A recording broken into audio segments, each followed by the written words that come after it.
계신 분들과 함께 부활의 인사를 나누도록 하겠습니다. 주님께서 부활하셨습니다. 함께 인사하시겠습니다.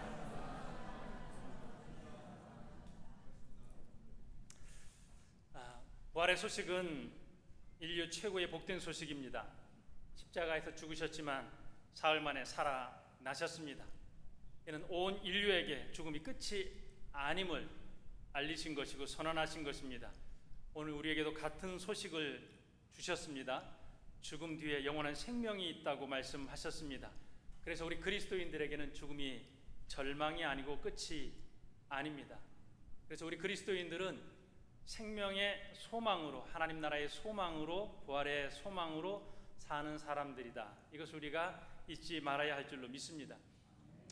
이번 달에 우리 목사님들과 함께 나눈 책 제목이 상실수업이라는 책이었습니다. 죽음이 얼마 남지 않은 말기 환자들을 위한 사역이 호스피스 사역인데, 이 사역의 선교자인 엘리자베스 퀴블러-로스의 책입니다. 이분이 죽음에 대한 책을 여러 번 저술을 했는데, 그 중에 이 상실 수업을 제가 읽으면서 인생 책이 뭐냐라고 할 때 제가 주저없이 5손가락 안에 꼽는 책 중에 하나입니다. 죽음에 대한 연구에 일생을 바친 의사이십니다. 이번에 타임즈의 20세기 100대 사상가 중에 한 명으로 꼽힌 적이 있고요. 1926년 스위스에서 새 쌍둥이 중에 큰딸로 태어나요.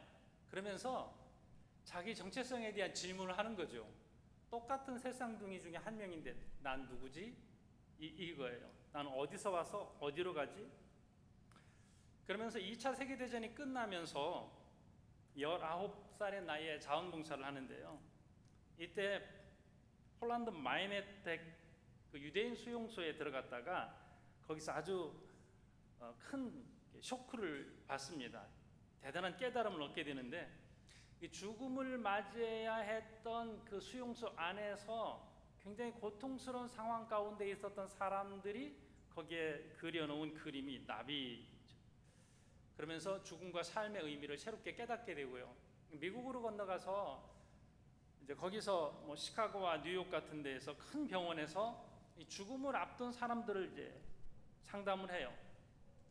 그런데 모든 의사와 간호사들이 어디에 집중하냐면 환자의 심박수, 심전도, 폐기능 이런 것에 대해서 관심을 갖는데, 한 인간으로서 대하지 않는 것에 충격을 받습니다. 그러면서 죽음을 앞둔 환자들의 마음의 이야기를 들어요. 내 얘기 좀 들어보세요 라고 하는데, 심박수 뭐 이런 그 어떤 기계적인 수치만 얘기를 하지, 뭐 오늘은 뭐 어제보다 이렇습니다 라는 이야기를만 하지 자기 마음에 대한 이야기를 하지 않는 것이죠. 듣지 않는 것이죠. 그러면서 이분이 녹음을 해가면서 죽어가는 사람들의 이야기, 500명 정도 되는 환자들의 이야기를 듣습니다. 듣고 이것을 분석하고 그렇게 해서 죽어가는 사람들은 이런 심정을 따라서 죽어가는구나, 또 이들의 마음은 이렇구나 라는 것을 알게 됩니다. 그러면서 죽음을 앞둔 환자들의 속마음의 이야기를 어떻게 들을 것인가 라고 하는 세미나도 열고, 그러면서 이쪽에 선구자가 됩니다. 이분이 마지막에 이제 2권의 책을 저술하는데, 하나는 인생 수업이고 하나는 상실 수업이에요.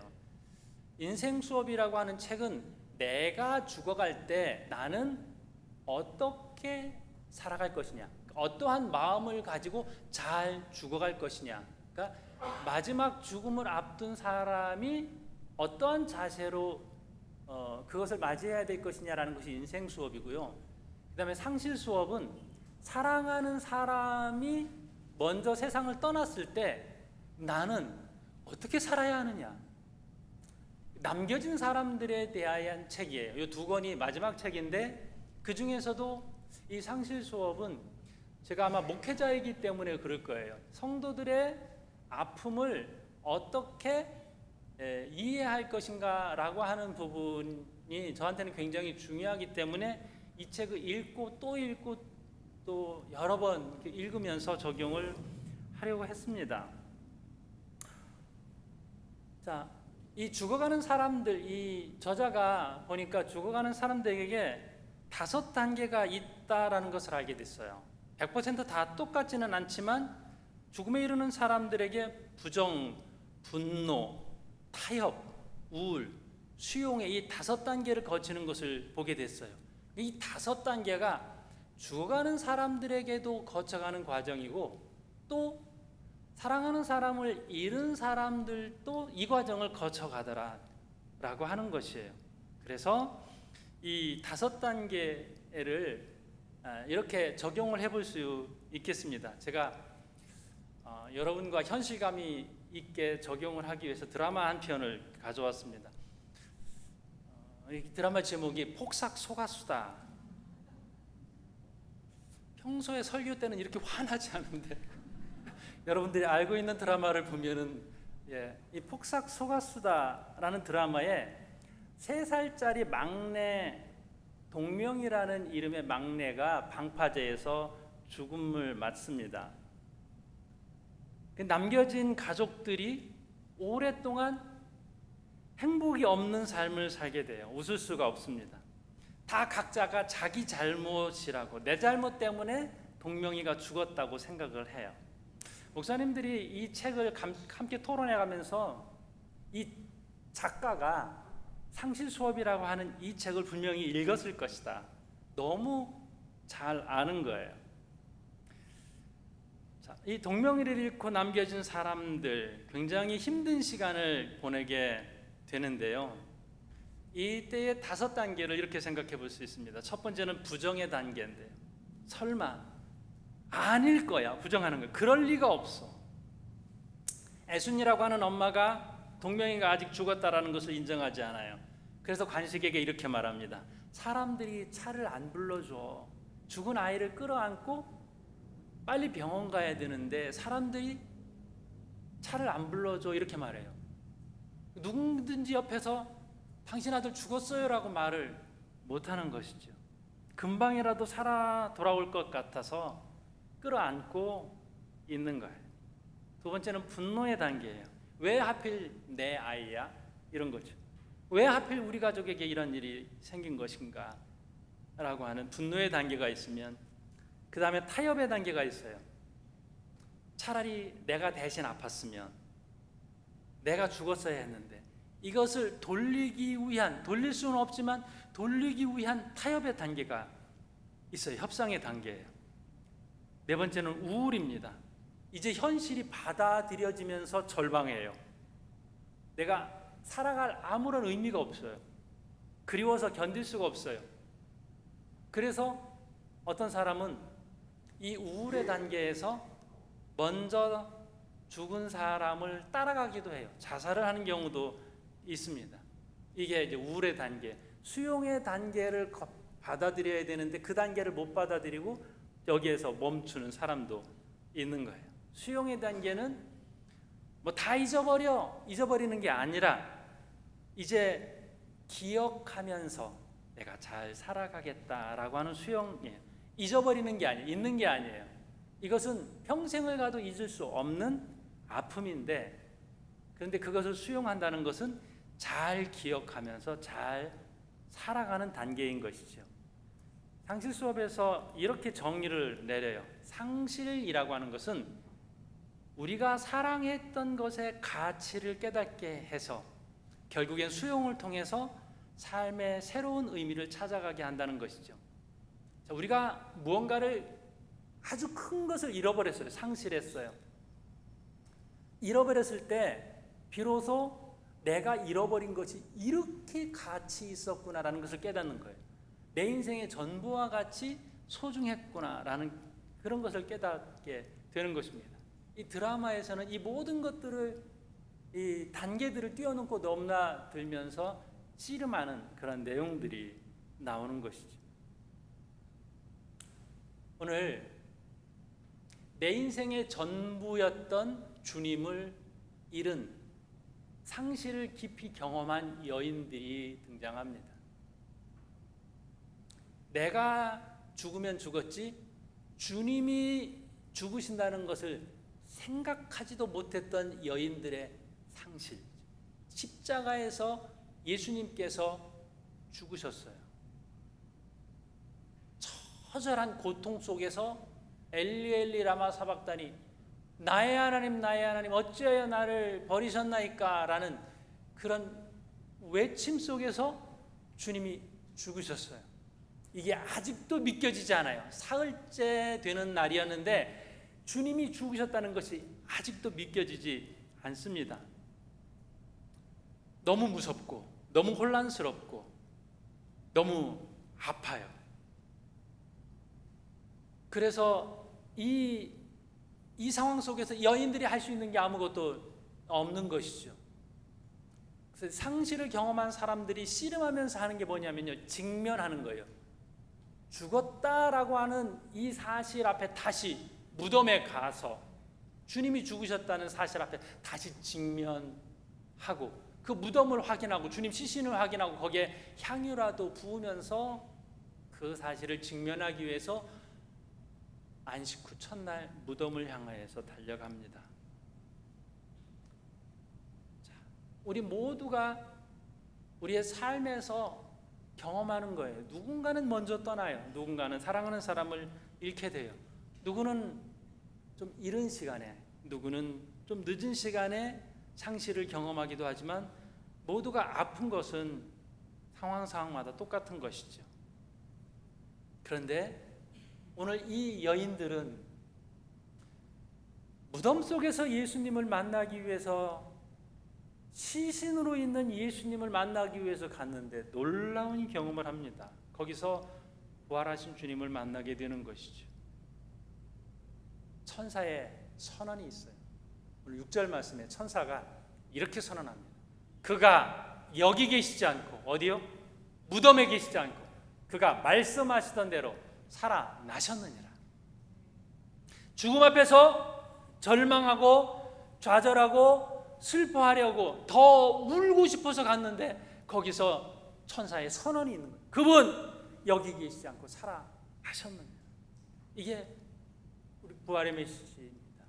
모든 사람이 이 단계까지, 상실의 단계까지 가게 돼요. 그러나 우리 그리스도인들이 한마디 더 듣는 선언은 여기가 끝이 아니다. 세상 사람들은 이렇게 선언해요. 죽으면 끝이다. 죽으면 다 끝이다. 에이, 죽어버리겠다. 그런데 기독교는 아니에요. 그 다음 단계의 선언이 있어요. 살아나셨느냐. 예수 그리스도의 부활을 통하여서 우리는 죽음이 끝이 아니다 라는 새로운 선언을 하게 되는 것입니다. 이것을 믿을 때에 오늘 우리 인생의 문제의 해법이 여기 있는 거예요.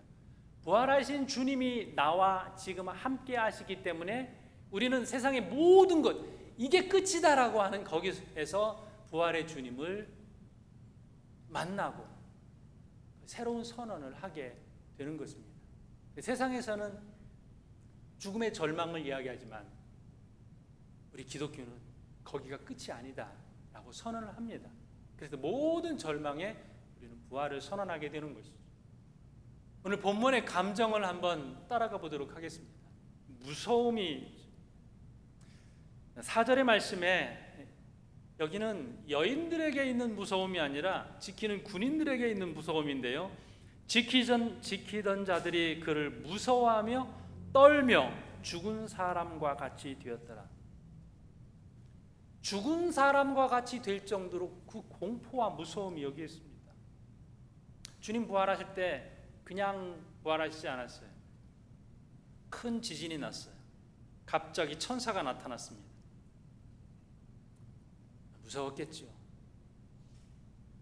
무덤을 지키던 사람들은 이런 명령을 받았습니다. 시신을 훔쳐가지 못하도록 지키라. 그런데 갑자기 무덤 문이 굴려져 있어요. 돌이 굴러져 있어요. 시신이 사라졌어요. 이렇게 된 것은 이제 이 처벌을 지키던 군인들이 받아야 되거든요.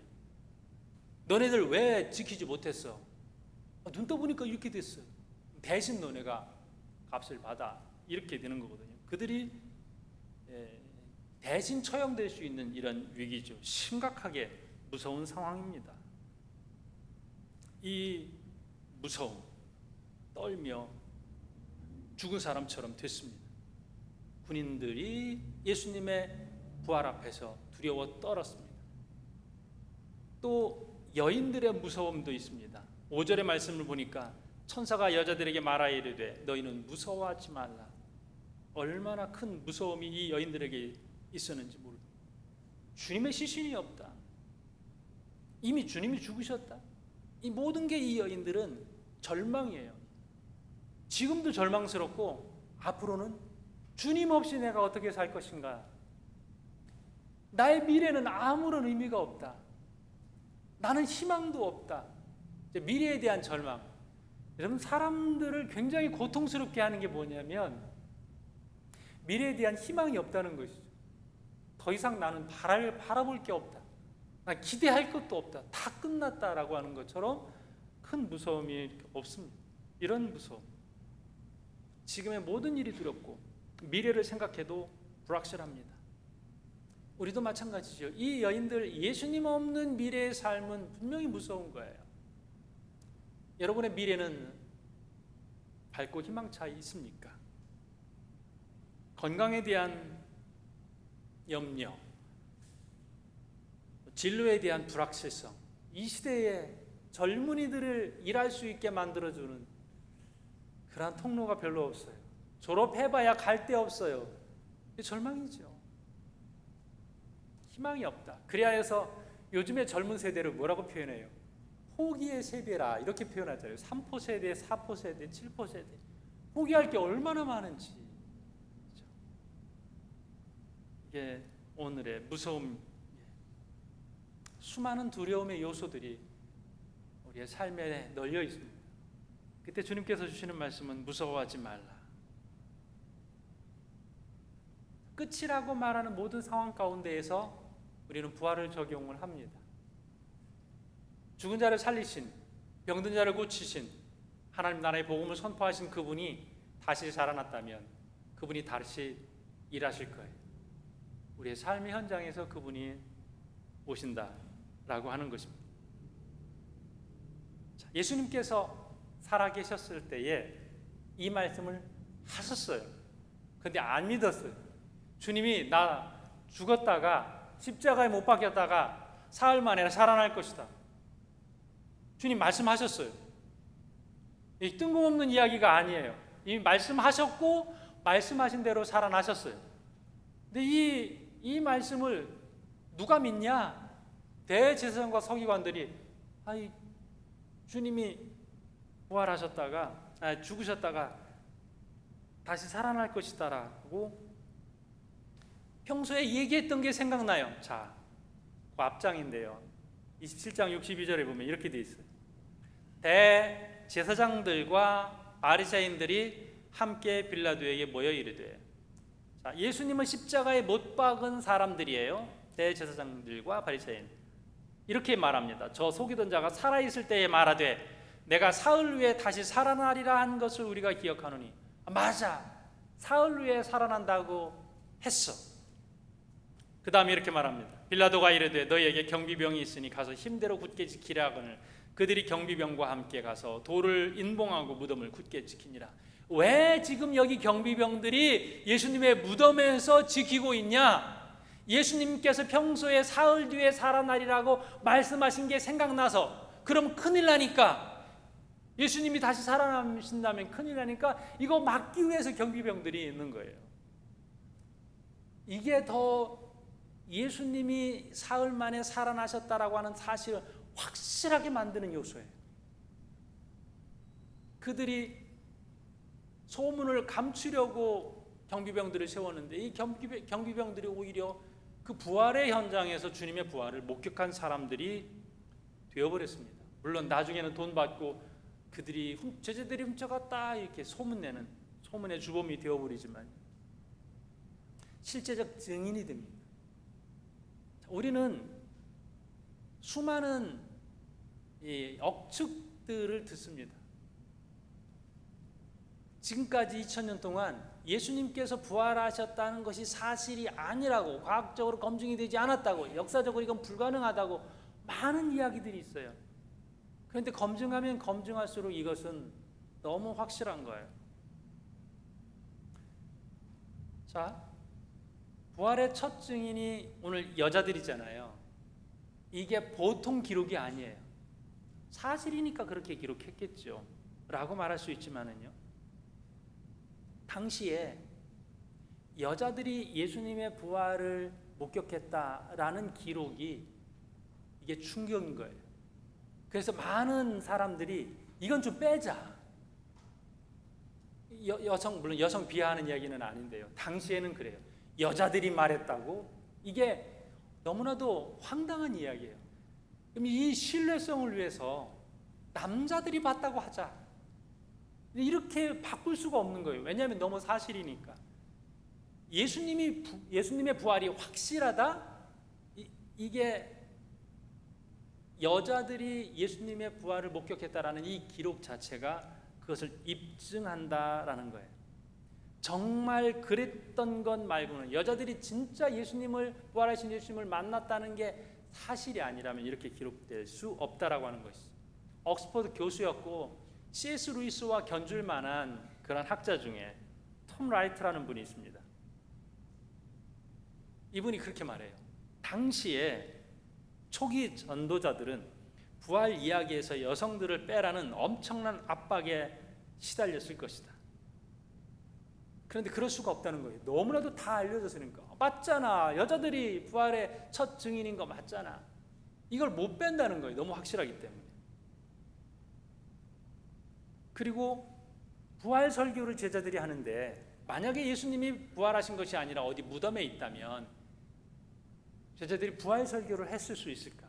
불가능하다는 것이죠. 우리 무덤 아는데 당장 가서 파헤치면 되는데 라고 했을 것이라는 거예요. 빈 무덤이 있기 때문에 그들은 확실하게 부활 설교를 할 수 있었고, 바울도 편지를 쓰면서 수많은 증인들이 지금까지 살아있다, 이 부활하신 예수님을 만난 사람이 지금까지 살아있다, 이렇게 증언을 할 수밖에 없었다라고 하는 것이죠. 그리고 초대교회 당시의 사조가 뭐냐면요, 몸은 나쁘고 영은 좋다, 영지주의 이론이 이렇게 팽배해 있었거든요. 근데 몸이 다시 살아났다고? 이거는 억지로 감추고 싶은 거예요. 그래서 요한복음 같은 경우도요, 이 사조를 잠재우기 위해서 요한복음이 또 기록되는데, 그 당시의 사람들에게 있어서 육신이 부활했다라는 것은 나쁜 이야기예요. 이거는 자랑할 이야기가 아니에요. 영이 거룩하고 영이 존귀하지, 이 육신의 몸뚱이는 나쁜 거거든요. 이 나쁜 게 다시 살아났다고? 이런 거는 기록하고 싶지 않은 거예요. 근데 기록이 됐어요. 왜요? 사실이기 때문에. 수많은 사람들이, 순교자들이 이거 증언하면서 죽어갔어요. 예수님의 제자 11명 중 10명이 다 순교해요. 왜요? 예수님께서 다시 살아나셨다라는 이것을 증언하면서 목숨 내놓고 이것을 증언했어요. 사실이 아니라면 그들이 목숨 내놓고 예수님의 부활을 전할 이유가 없다는 것이죠. 파스칼 같은 분은 이렇게 얘기해요. 나로서는 목이 잘려나갔던 증인들의 말을 믿을 수밖에 없다. 어떻게 저 사람들은 저렇게 목이 잘려나가면서까지 예수님이 부활하셨다라고 증언할까? 사실이 아니고서는 이렇게 증언할 수가 없다라는 거예요. 예수님께서 죽을 것이다 말씀하셨고 죽으셨고 다시 살아날 것이다 라고 말씀하시고 살아나셨습니다.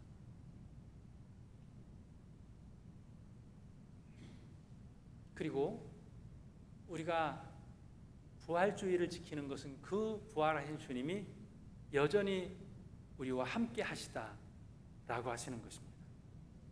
자, 오늘 예수님께서 여인들에게 하신 두 마디 말씀이 있어요. 동일하게 오늘 저와 여러분에게도 주시는 말씀이 되었으면 좋겠습니다. 첫 번째는 평안하냐?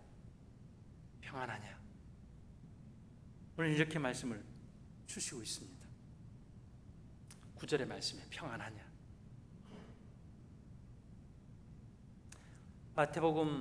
요한복음에 보면 이 평안하냐? 평강이 있을지어다. 이 말씀이 여러 번 반복이 돼요. 요한복음 20장 19절 말씀에 제가 읽습니다. 이날 곧 안식 후 첫날 저녁 때에 제자들이 유대인들을 두려워하여 모인 곳에 문들을 닫았더니 예수께서 오사 가운데 서서 이르시되 너희에게 평강이 있을지어다. 불안에 떨면서 문을 걸어 잠그고 숨어 있는 제자들에게 예수님께서 오셔서 샬롬 말씀을 하셨어요. 너희에게 평강이 있을지어다. 그 다음 21절에 보면 예수께서 또 이르시되 너희에게 평강이 있을지어다. 아버지께서 나를 보내신 것 같이 나도 너희를 보내노라. 그 다음에 26절 말씀에 여드레를 지나서 제자들이 다시 집 안에 있을 때에 도마도 함께 있고 문들이 닫혔는데 가운데 예수께서 오사 가운데 서서 이르시되 너희에게 평강이 있을지어다. 문이 다 닫혔을 때 예수님께서 또 들어오셨어요. 너희에게 평강이 있을지어다. 두려움과 공포 속에서 떨고 있는 여인들에게 평안하냐? 주님 물으셨습니다. 여러분 평안하십니까? 이 불안과 어지러운 세상 속에서 살고 있는 여러분에게 주님은 평안의 메시지를 전하십니다. 부활의 주님을 만난 모든 성도에게 평안이 있을 줄로 믿습니다. 이것을 확실히 믿었기 때문에 순교하는 스데반과 같이 순교하는 제자들은 평안의 얼굴을 하고 있는 거예요.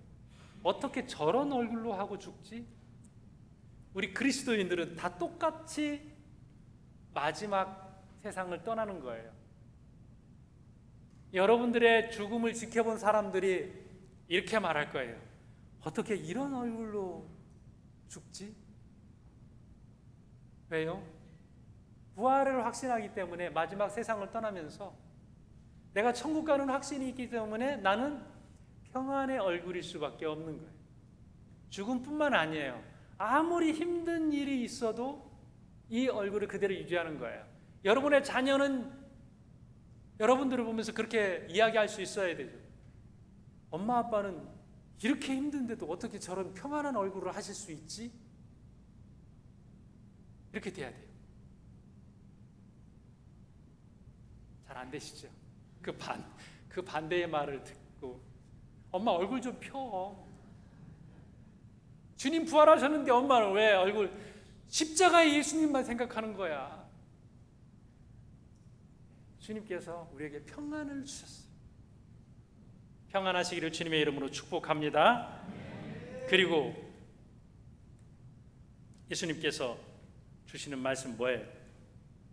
두려워하지 말라, 무서워하지 말라 라고 말씀을 하셨습니다.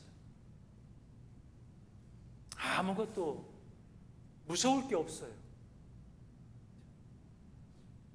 여러분 두려워하고 무서워하는 것들을 나열해 보세요. 메모해 보세요. 써 보세요. 그리고 그 옆에 주님이 부활하셨습니다. 주님께서 무서워하지 말라고 하셨습니다. 그래서 우리는 그 말씀을 적용하는 것입니다.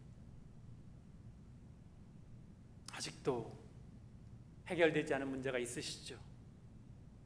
아직도 여러분을 두렵게 하는 것들이 있으시죠? 그러나 큰 기쁨을 소유한 이 여인들, 부활하신 주님을 만난 이 여인과 같이 우리가 부활하신 주님을 만나고 그리고 부활하신 주님의 은혜로 큰 기쁨을 소유했다면 우리도 당당하게 증인된 삶을, 그리스도인의 삶을 우리가 살아가게 될 줄로 믿습니다. 함께 기도하겠습니다.